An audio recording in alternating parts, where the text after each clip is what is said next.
दिल्ली में शराब नीति पर बीजेपी और आम आदमी पार्टी में ठन गई है। बीजेपी ने एलजी पर करोड़ों के नुकसान का ठीकरा फोड़ा है तो बीजेपी ने सिसोदिया के खिलाफ मोर्चा खोल दिया है। संबित पात्रा मैदान में उतरे, सिसोदिया पर जांच के दरवाजे तक आने पर बौखलाहट का आरोप मढ़ दिया।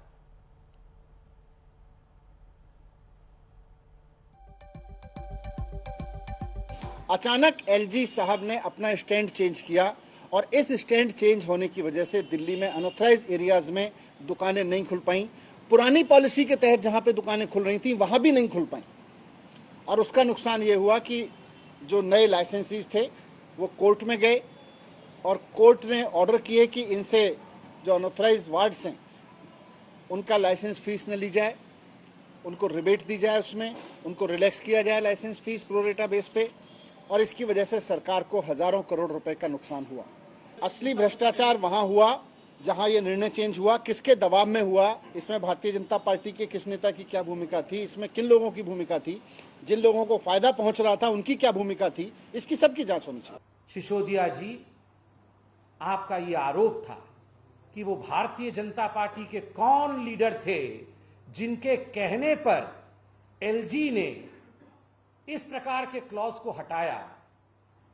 तो सिसोदिया जी, हम आपको बताना चाहेंगे, ये भारतीय जनता पार्टी के किसी नेता के कहने पर नहीं, संविधान के कहने पर, कानून के कहने पर, नियम के कहने पर जो काम एलजी ने किया है वो आप सबके सामने है। अब इसमें सबसे इंपॉर्टेंट चीज ये है समझने वाली कि जब एलजी साहब ने ये बिना कैबिनेट से डिस्कस किए, बिना सरकार से डिस्कस किए अपना निर्णय बदला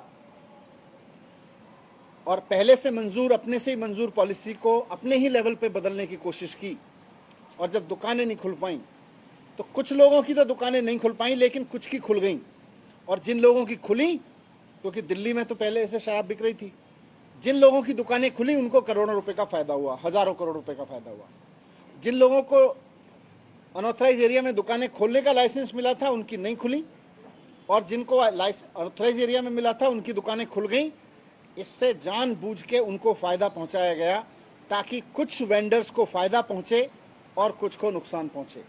आज अचानक इतने महीनों के बाद, नवंबर से लेके आप अगस्त में जगे हैं, क्या कारण है? कारण एक ही है, मनीष सिसोदिया जी के पीछे और आम आदमी के पीछे जब सीबीआई, ईडी और इकोनॉमिक ऑफेंस विंग लगी तो अचानक इनको याद आया कि अच्छा, अब ये पूरा मामला डाइवर्ट कैसे किया जाए, बलि का बकरा किसी और को कैसे बनाया जाए।